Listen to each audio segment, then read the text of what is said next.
Olá, pessoal! Eu me chamo Ana Rita e, junto com a minha equipe, nós vamos apresentar para vocês mais um seminário de Zoologia de Invertebrados 2. E o tema de hoje são os quelicerados. Antes de falarmos propriamente dos quelicerados, precisamos entender de que grupo maior ele faz parte. Portanto, iremos falar um pouquinho agora sobre os artrópodes. O filo artrópoda é um grupo bem diverso e com características distintas entre os organismos que compõem. É um grupo irmão dos onicóforos e dos tartígrados, e ambos fazem parte de um grupo mais abrangente, que é o grupo dos Equidizoa. A maior diferença entre eles e os demais grupos estudados até agora é o fato desse filo possuir patas articuladas, que são importantes na locomoção e que vão ser essenciais para garantir que esses animais estejam tão amplamente distribuídos pelo planeta. Eles vão ter um corpo com metamerização evidente e uma simetria bilateral. Os artrópodes têm 4 subfilos principais, sendo eles hexápodas, como o próprio nome diz, hexa de 6. Esse subfilo é formado pelos animais que possuem 6 patas, como as formigas, baratas, moscas, entre outros. Temos o subfilo crustácea, com os principais representantes sendo os siris, camarões, caranguejos, as lagostas.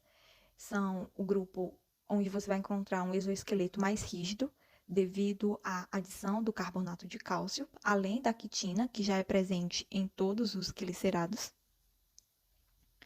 Temos os miriápodas, que esse vai ser dividido ainda em 2 subclasses, sendo os diplópodes, que vão ter como principal representante os piolhos de cobra, e os quilópodas, representado pelas lacraias, centopeias, que são aqueles animais que vão ter muitas patas.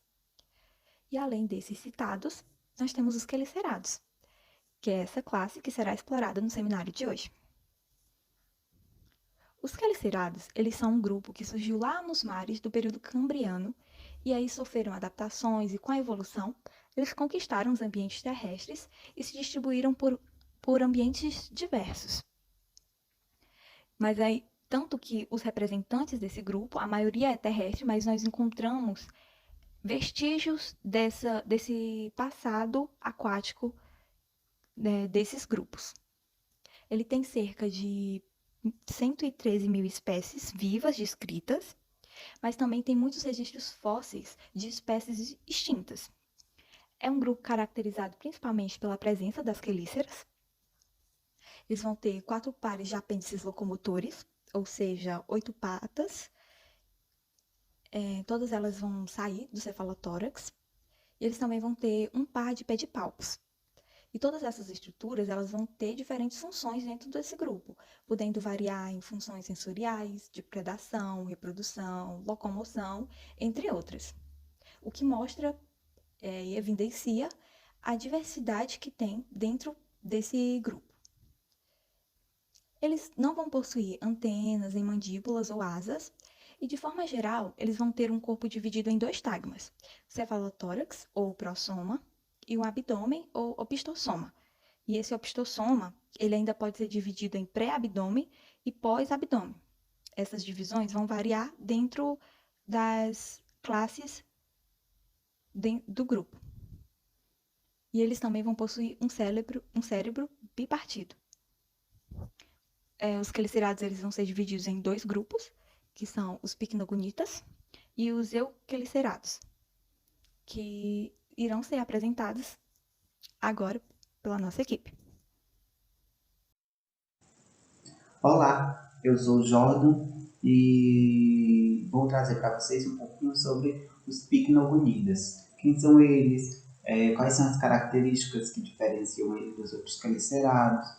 Onde vivem? Do que se alimentam? Como se reproduzem? E algumas outras curiosidades. Como eu já havia falado, eu vou estar apresentando para vocês um pouco sobre os picnogonidas, que são essas aranhazinhas aqui, entre aspas, estranhas que vocês estão vendo na tela. Bem, quem são os picnogonidas? Eles são conhecidos popularmente como aranhas do mar, por conta dessa semelhança, né, deles com aranhas e por eles viverem em ambiente marinho. E o nome deles deriva do grego e significa joelho grosso, joelho nodoso. Isso é uma característica bem marcante deles. E no mundo existe cerca de 1.330 espécies já classificadas em 100 gêneros diferentes, mas ainda tem muitas outras a serem descobertas. Eles já foram associados a vários grupos de artrópodes, por conta que foi bem difícil classificar esses animais em um grupo. Um grupo mais específico, mais próximo a eles. Por conta que as características, os caracteres que eles tinham eram muito semelhantes às estruturas de vários outros artrópodes. A maioria desses animais eles são bem pequenos, bem diminutos, e vivem na região do Intermarés até 700 mil metros, até 7 mil metros de profundidade. Também tem outros que eles vivem bem mais profundamente e podem ser até maiores, inclusive.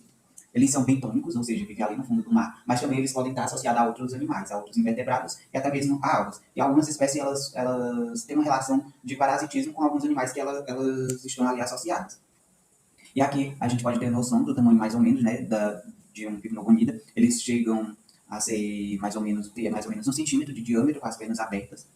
E a gente pode ver isso daqui, né, esse tamanho comparado com a mão de um ser humano. E aqui a gente vê um picnogonida numa associação com a anêmona.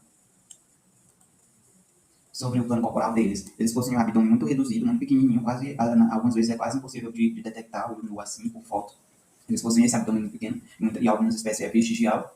Eles têm uma probóscide no final na região anterior, eles têm uma probóscide, e no final dessa probóscide se encontra a boca deles com 3 dentes nos que são predadores. Tem esses 3 dentinhos para auxiliar no trituramento do alimento. E tem um apêndice nessa região anterior que ela contém os quelíforos, que são estruturas homólogas às quelíceras dos aracnídeos, dos quelicerados, e os palpos, que também é homóloga aos pés de palpos.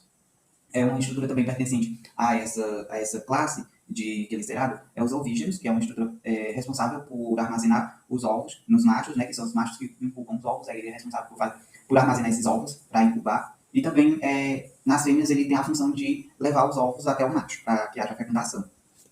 Ele também tem um par de patas locomotoras nessa região frontal, né, desse apêndice, onde se encontram os quelíferos, palpos e ovígeros. Tem um primeiro par de patas locomotoras, então a gente pode ver o apêndice bem aqui, com todas essas estruturas. Está muito pequenininho, mas é possível identificar. E além disso tem o tubérculo. O que é esse tubérculo? Esse tubérculo é uma protuberância onde são encontrados 4 olhos.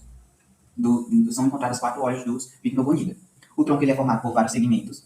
E cada segmento contém um par de pernas, que variam entre 4, 5 ou 6 pares de pernas. Ou seja, eles podem ter 8, 10 ou 12 pernas. E uma coisa bem interessante é que, pelo fato de eles serem muito pequenos, muito diminutos, algumas estruturas que normalmente estão na cavidade abdominal ou do cefalotórax e do abdômen, no caso deles, como esse abdômen é muito diminuto, eles foram parar nas pernas. O seco gástrico, né, que faz parte do intestino, foi parar nas pernas e os gonopores também. E aqui a gente pode perceber, né, algumas estruturas, como os quelíceros, essa estrutura aqui. A gente tem aqui os palpos, a gente tem a probóscide, a gente consegue identificar algumas aqui, os quelíceros, os palpos. A gente também tem os ovígeros, nessa figura aqui a gente consegue ver que é um macho, já que a gente consegue ver a massa de embriões aqui nos 2 ovígeros, e aqui a gente também consegue ver. É possível ver aqui também o tubérculo, com os 4 olhos, e aqui se encontra bem nessa regiãozinha aqui, o tubérculo com os 4 olhos. E a gente pode ver também uma coisa bem interessante nos quelíceros, é que eles são quelados. Vocês podem perceber que tem 2 quelazinhas aqui. E o restante dos apêndices aqui são as pernas locomotoras, e bem aqui no finalzinho, essa bolinha que a gente consegue ver aqui, e essa tripinha que a gente consegue ver aqui é o abdômen do nosso picnogonida. Sobre a alimentação deles. Eles se alimentam, como eu já disse, de água, já que eles vivem associados com elas, e quando eles estão associados com elas, eles se alimentam delas. Porém, a maioria é predadora de alguns invertebrados, como hidras, poliquetos e alguns outros, quinidários, já que eles também têm essa relação de parasitismo com os invertebrados que eles estão associados. E, como eu falei, né, as espécies predadoras elas têm 3 dentes na extremidade da probóscide para facilitar a mastigação, a trituração do alimento. E eles possuem digestão interna. E nessa digestão, interessante que eles liberam algumas células que fazem lá a fagocitose dos nutrientes das pequenas moléculas, e depois elas vão e voltam para a parede dos ciclos gástricos e transmitem esses nutrientes para dentro das células do ciclo gástrico. Isso é bem interessante. E aqui a gente tem um vídeo mostrando um pouco dele se alimentando, né, do nosso picnogonida se alimentando, predando uma hidra. Aí a gente consegue ver ele já atacando a hidra. Vamos ver mais uma vez, aqui ele atacando a hidra. E aqui ele se alimentando dela. E essas tripinhas verdes que a gente consegue ver aqui nas patas são os secos gástricos. Ele parece ser bem visível, bem translúcido, é possível ver na hora que ele está se alimentando o seco gástrico dele. Sobre a reprodução, eles são dioicos, ou seja, tem o macho e tem a fêmea, e o dimorfismo sexual ele é bem evidente nestes seres vivos, nestes artrópodes. E qual é a principal característica assim, que difere entre o macho e a fêmea? É o ovígero. O ovígero nos machos ele é bem desenvolvido, porque é responsável pela incubação dos embriões, e nas fêmeas, algumas elas não têm, algumas espécies das fêmeas não possuem esses ovígeos, e outras espécies eles são bem diminutos, são muito pouco desenvolvidos, porque eles têm a função apenas de levar os ovos até o macho. Após eles se reproduzirem, né, os ovos são incubados pelo macho, como eu acabei de falar. E quando eclodem, as larvas elas vivem também associadas a alguns invertebrados, fazendo meio que também tendo meio que uma relação de parasitismo. Só que elas são endoparasitas, as larvas são endoparasitas, enquanto os adultos são ectoparasitas, normalmente. Aí aqui a gente consegue ver um pouquinho, a gente consegue ver um macho com uma massa de ovos sobre os seus ovígeos, suas patas ovígeas. Olá, meu nome é Leiliane e eu vou falar um pouco sobre o grupo dos merostomatas. Antes de se aprofundar um pouco nesse grupo, vamos logo conhecer uma pequena introdução sobre eles. Os merostomatas, eles são compostos por seres aquáticos que possuem 5 ou 6 pares de apêndices optossomais modificados em brânquias.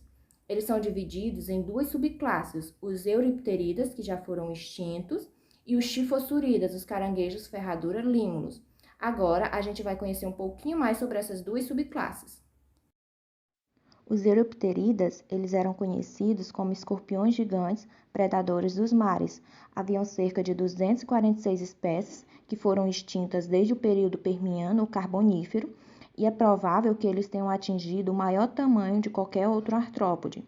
E eles também se assemelham aos atuais escorpiões por causa do número e da disposição dos segmentos do seu corpo, e também pela divisão do opistosoma em mesossoma e metassoma. A sua ecologia e hábitos alimentares eram bem variados. Eles possuíam um par de ocelo mediano e 2 grandes olhos nas laterais. Em relação ao seu cefalotórax, o prossoma, eles tinham 6 segmentos fundidos e 6 pares de apêndices, e no seu abdômen, o opistosoma, ele era bem alongado e dividido em 7 segmentos anteriores, o mesossoma. O chifossurida, que tem como principal representante o caranguejo ferradura limulus, ele é um grupo bem antigo que data do período cambriano. Eles têm uma carapaça não segmentada em forma de ferradura e com um abdômen largo que termina em um longo telso. Eles também possuem um cefalotórax com um par de quelíceras presas, um em cada lado do lábio, um par de pedipalpos e 4 pares de apêndices locomotores. No abdômen, tem 6 pares de apêndices largos e delgados, com espinhos com a função de ginetobases.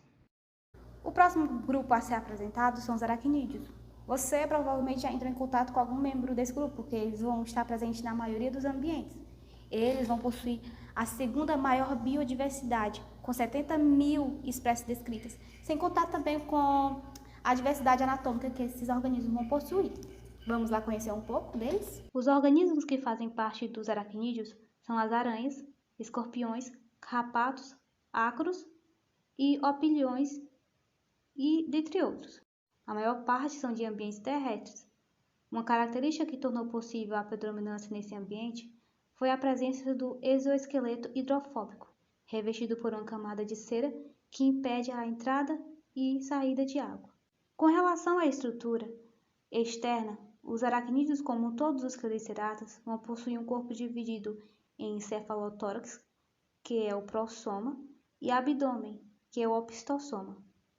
No prossoma vai estar presente as quelíceras, que têm função de ejacular o veneno, manipular o alimento e carregar os ovos.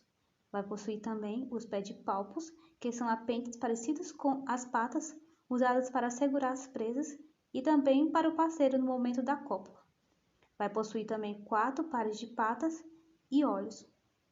No que se refere à reprodução dos aracnídeos, muitos deles vão possuir o espermatóforos. Essa estrutura serve para ajudar os machos a depositarem seus espermatozoides na fêmea, sem correr o risco de ser devorado por ela em sequência. A maioria desses animais são predadores, vão se alimentar principalmente de outros artrópodes, mas existem parasitas, como os ácaros. Os aracnídeos são divididos em várias ordens, sendo que as principais são a arana, que inclui todas as aranhas, e os escorpiões, que abrange todos os escorpiões, e entre outros que vamos abordar nos tópicos seguintes. Esses animais vão ser divididos em cefalotórax e abdômen, que serão unidos por um fino pedicelo, que é a estrutura que é mais predominante nesses organismos. Vão possuir também as quelíceras, que auxiliarão para diferenciar as subordens das aranhas. Nessa classe, os pedipalpos possuem algumas funções diferentes comparando as fêmeas com os machos. Nas fêmeas, essa estrutura vai ser usada para a trituração dos alimentos. Já nos machos, eles são usados principalmente para a reprodução. As fiadeiras, localizadas no opistossoma, é a parte que produz a seda, usada para construir teias, ajudar na captura do alimento e dentre outras funções. Esses organismos vão possuir 8 olhos, não muito desenvolvidos. Alguns usam os tricobótrios como órgão sensorial. A sua alimentação vai se dar por meio de predação, onde elas capturam seu alimento, ou seja, elas são carnívoras e se alimentam de insetos e até mesmo de pequenos invertebrados, no caso de algumas espécies de caranguejeiras da Amazônia, que são capazes de predar roedores e pequenos pássaros. As aranhas possuem diferentes técnicas de captura, como perseguição, tocaia e também por meio de suas teias, onde os insetos ficam aprisionados nela. Depois da captura do seu alimento, ela injeta o seu veneno para liquefazer o organismo.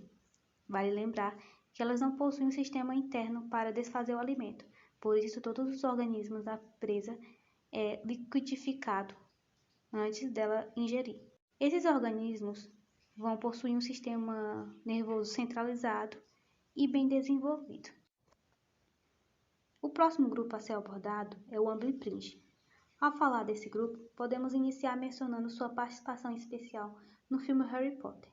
Eles são encontrados em regiões tropicais, apresentando hábitos noturnos e predadores.